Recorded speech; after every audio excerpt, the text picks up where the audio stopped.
So you've done it. You've made your investment in an Ijarah Sukuk. The deal is signed, the money is working. But here's the thing. That was just Act 1.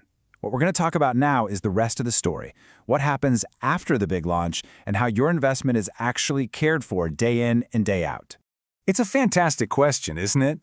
Because all the excitement is around day 1, the issuance. But day 2 and every single day after that, well, that's where the real work begins. It's where all the promises that were made are actually put to the test.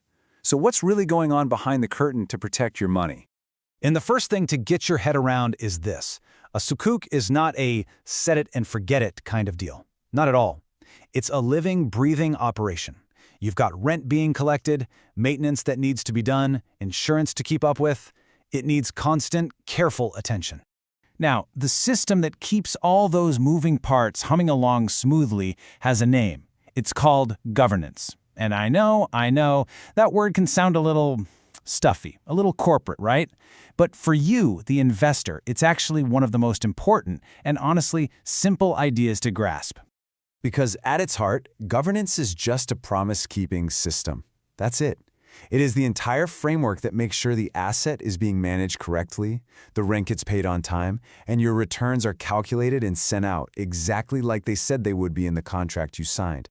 You can really break it all down into 3 simple pillars. First, you've got decisions. How are choices about your investment being made? Then there's oversight. Who is actually watching over everything to make sure it's all running right? And finally, transparency.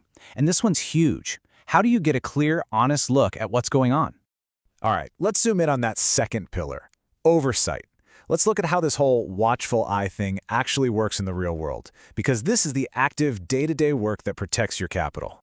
And this is the question that probably keeps a lot of investors up at night. But it's exactly the question a good governance system is built to answer.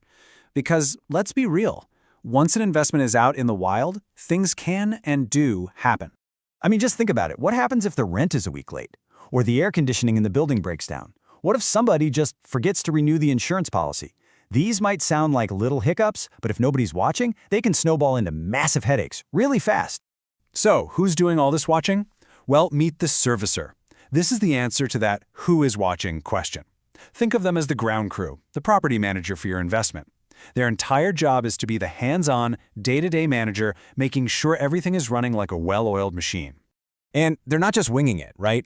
A good servicer follows a super rigorous checklist. Just look at some of these points. They're out there physically checking on the asset's condition. They're making sure insurance is always active. And this is so critical. They're digging into the bank accounts to reconcile the cash flow, making sure every penny of rent is accounted for and that your profits are calculated perfectly. And wrapped around all of this is that constant check for ongoing Sharia compliance, making sure the investment stays true to its ethical roots. Okay, so all this monitoring is happening, which is great. But what's the point if you, the investor, are kept completely in the dark? And that brings us right to that third pillar of governance, transparency. How does all that vital information get from the operation back to you? You know, I absolutely love this quote because it just cuts through all the noise. Slick marketing and beautiful words are fine, but what builds real, lasting trust is seeing the proof.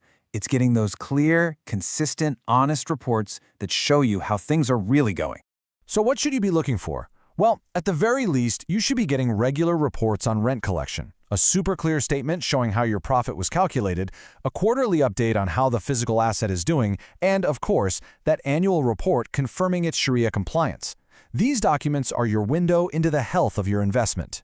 But here's where it gets really exciting. Today, we're moving way beyond just getting a PDF emailed to you once a quarter.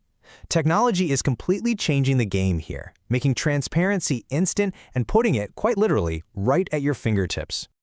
So you've got these things called ERP systems, which stands for Enterprise Resource Planning. Fancy name, but they basically give you a live dashboard into the investment's health. You can track how funds are being used and get flagged about any problems in real time. And then there's the big one, blockchain. Imagine this for a second. Every single payment, every distribution is carved into a digital stone that cannot be changed, ever. It creates this perfect, tamper-proof audit trail. It's the ultimate form of financial transparency, where trust is literally baked into the system. And all this amazing tech, all this data, it all flows into one place, your investor dashboard. This thing is basically your command center.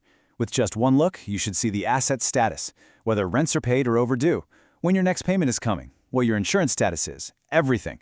It's governance made totally visible. Okay, so we've got the monitoring, we've got the transparency, but what happens when that dashboard actually flashes a big red warning? Well, a huge part of good governance is not just hoping for the best, it's having a clear plan for when things don't go perfectly. Let's tackle the big one, the one everyone worries about, a late rental payment. In a well-run system, this isn't a moment for panic. Why? Because there's already a step-by-step playbook for exactly what to do. See, it's not chaos. There's a clear, methodical process. It doesn't just jump to the nuclear option. It starts calmly, with an official reminder. Then there's usually a grace period.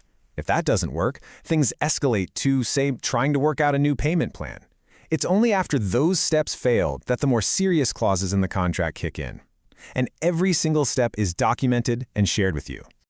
And get this, even the late fees are handled differently. In Sharia-compliant structures, they aren't treated as a chance to make extra profit. They're there as a deterrent, and the money collected is often sent to charity based on a policy that was spelled out for you from the very beginning. It's about being fair and transparent, even when things get tough. So when you put it all together, the constant monitoring, the clear reporting, the powerful technology, and those just-in-case plans, what do you get? Well, you transform what could be just another confusing financial product into a truly transparent, trustworthy partnership. And that really leaves us with one final big question for you to think about. Now that you can see inside the engine while it's running, now that you have this level of clarity, does it change how you view things? Does this kind of radical transparency point to the future of not just Islamic finance, but maybe all ethical investing?